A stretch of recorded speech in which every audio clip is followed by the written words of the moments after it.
Assalamualaikum warahmatullahi wabarakatuh. Saya Nur Akila binti Mat Yusof dan kumpulan akan berkongsi topik berkaitan kecelaruan identiti yakni LGBT dalam kalangan pelajar. Apakah yang dimaksudkan dengan LGBT? LGBT merujuk kepada singkatan lesbian, gay, bisexual dan transseksual. Lesbian merujuk kepada wanita yang mempunyai daya tarikan seksual terhadap kaum sejenisnya atau disebut juga perempuan homoseksual. Gay pula ditakrifkan sebagai lelaki yang mempunyai tarikan seksual terhadap kaum sejenisnya dan dikenali juga dengan istilah lelaki homoseksual. Bisexual pula seseorang yang cenderung untuk melakukan hubungan seks dengan lelaki dan juga wanita. Transseksual atau muhanah adalah seseorang lelaki atau perempuan yang berperasaan dan berpenampilan sebagai anggota jantina yang satu lagi atau menukar organ jantinanya melalui pembedahan. Antara dalil-dalil pengharaman perbuatan LGBT adalah seperti tertera dalam surah Al-A'raf yang bermaksud, dan Nabi Lut berkata kepada kaumnya, patutkah kamu melakukan perbuatan keji yang tidak pernah dilakukan oleh mana kaum sebelum kamu? Sesungguhnya kamu telah mendatangi seorang lelaki untuk memuaskan nafsumu dengan meninggalkan wanita. Bahkan kamu telah melampaui batas. Maka jawab kaum Nabi Lut, usirlah Nabi Lut dan pengikut-pengikutnya kerana mereka mendakwa mereka adalah dari orang-orang yang suci. Maka turunlah azab daripada Allah SWT iaitu turunnya hujan batu dan pembalikan bumi. Maka dengan itu pergerakan LGBT ini tersebar di Malaysia. Antara tuntutan utama golongan LGBT ini adalah pertama, aktiviti seks sesama jantina tidak mengambil kira soal haram atau halal. Kedua, pengiktirafan terhadap hubungan sesama jenis atau berlainan jantina. Ketiga, perkahwinan sesama jantina. Keempat, pengambilan anak angkat. Kelima, membenarkan gay untuk berkhidmat dalam tentera. Keenam, membenarkan lesbian untuk berkhidmat dalam tentera.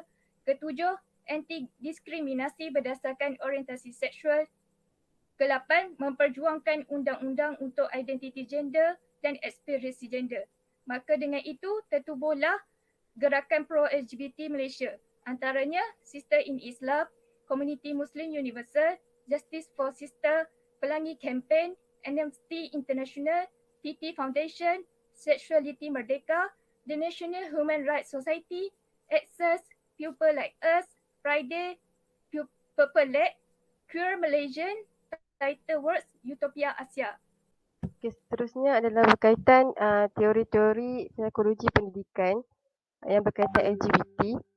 Teori yang pertama adalah teori psikoseksual oleh Sigmund Freud.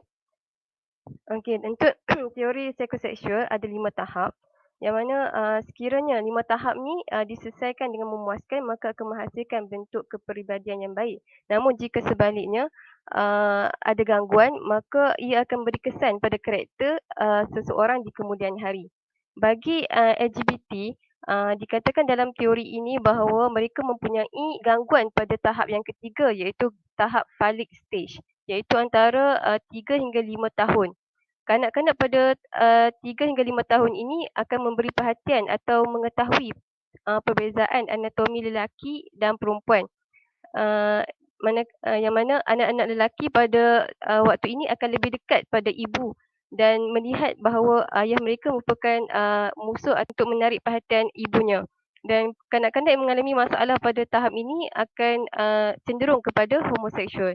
Seterusnya adalah teori psikoanalitik iaitu oleh Sigmund Freud yang mana dalam teori ini terdapat 3 struktur personality iaitu id, ego dan superego. Yang mana 3 struktur ini akan menentukan tindakan seseorang individu. Dalam masalah LGBT, ia berkaitan tentang faktor kemewahan iaitu seorang terlibat dengan LGBT kerana mereka inginkan kemewahan. Ketika ini, id akan mendesak untuk mendapatkan kemewahan manakala ego akan mengawal id dan superego supaya membenarkan mereka melakukan perkara tersebut bagi memenuhi kehendak id walaupun bercanggah dengan nilai norma masyarakat. Okey, teori yang seterusnya adalah teori perkembangan psikoseksual oleh Erik Erikson. Teori ini Erikson percaya kepribadian itu berkembang dalam beberapa peringkat dan setiap peringkat itu mempunyai konflik tertentu. Dalam teori ini dia mempunyai 8 peringkat, tetapi untuk melibatkan dalam masalah LGBT ini adalah pada peringkat kelima iaitu remaja, identiti lawan kekeliruan identiti. Dalam masalah ini, keceraluan identiti itu wujud dalam kalangan pelajar disebabkan oleh pengalaman mengalami gangguan seksual pada zaman kanak-kanak dan remaja. Pengalaman ini yang menyebabkan mengarah ke arah perilaku perasaan selesa daripada pengalaman tersebut yang boleh membawa kepada identity diffusion, iaitu mereka yang mempunyai identity diffusion ini lebih suka mempunyai identiti negatif daripada dikenali tidak mempunyai identiti. Okey, teori yang keempat adalah teori kognitif sosial Albert Bandura. Dalam teori ini, Albert Bandura percaya pembelajaran pemerhatian iaitu proses belajar melalui tingkah laku yang diinginkan dan tidak diinginkan dengan memerhatikan orang lain kemudian menghasilkan semula tingkah laku yang dipelajari. Melalui teori ini, masalah yang melibatkan identiti LGBT ni iaitu pengaruh persekitaran sosial seperti ahli keluarga. Pada zaman kanak-kanak, mereka melihat suasana persekitaran iaitu sebagai input dan kemudian menterjemahkan output itu kepada pola tingkah laku pada dewasa. Seterusnya. Okey, kajian lepas tentang ini kajian berkenaan dengan perkembangan LGBT. Ada 3. Yang pertama oleh Ramli, dia menyatakan bahawa gejala LGBT ini sudah merebak dan menjadi satu fenomena di Malaysia dengan bermacam tuntutan telah dilakukan oleh golongan ini atas prinsip hak asasi manusia sebagai alasan untuk mengiktiraf kewujudan mereka. Yang kedua, laporan berita oleh Ali pada 2018 pula menyatakan bahawa gejala LGBT juga dilaporkan semakin menular dalam kalangan penuntut IPT. Antara gejala yang semakin serius ialah seks songsang dan seks luar terbini. Okey, yang ketiga, kajian yang dilakukan oleh Kamal pada tahun 2015 berkenaan dengan penglibatan masyarakat Malaysia dalam gejala LGBT. Hasil kajian beliau mendapati bahawa peratusan profil rakyat Malaysia yang berdaftar dengan laman sosial menunjukkan kaum Cina sebagai yang tertinggi iaitu sebanyak 70%, diikuti dengan kaum Melayu iaitu 19% dan 11% lagi merangkumi kaum Melayu. Okey, kita tengok pula kepada isu semasa. Keratan Akhbar oleh Audi Draman mengatakan dalam petikan beliau memetik Dr. Muhammad Izwan Muhammad Yusof berkata kebanyakan komuniti lesbian, gay, biseksual dan transgender LGBT bermula sejak mereka di sekolah berasrama, terutamanya bagi kanak-kanak dan remaja lelaki berusia 12 hingga 15 tahun kerana belum matang dan tak dapat membezakan jenis sentuhan ke atas mereka. Beliau, yakni Dr. Muhammad Izwan, mencadangkan supaya anak-anak berumur di bawah 16 tahun tidak dihantar ke sekolah. Dalam rencana yang dikarang oleh Nur Farihah pada 18 Jun 2021 mengatakan laman sosial Instagram dengan nama Sekolah Semua menganjurkan sebuah program sembang santai yang membicarakan tentang keupayaan kerajaan untuk memastikan hak pendidikan buat pengamal homoseksualiti ini antara yang dipelihara. Dalam Arkib Utusan 2012, memaparkan kajian dilakukan oleh Jaringan Melayu Malaysia JMM mendapati sebanyak 21 laporan polis telah dibuat sepanjang tahun lalu berkenaan pembabitan pelajar sekolah rendah dan menengah dalam kegiatan seks sejenis.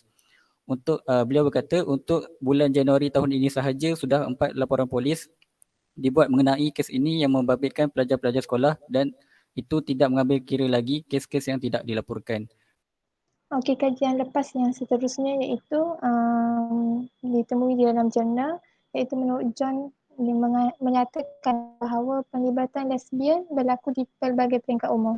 Kebanyakan kajian mendapati bahawa permulaan hubungan lesbian ini berlaku ketika usia remaja.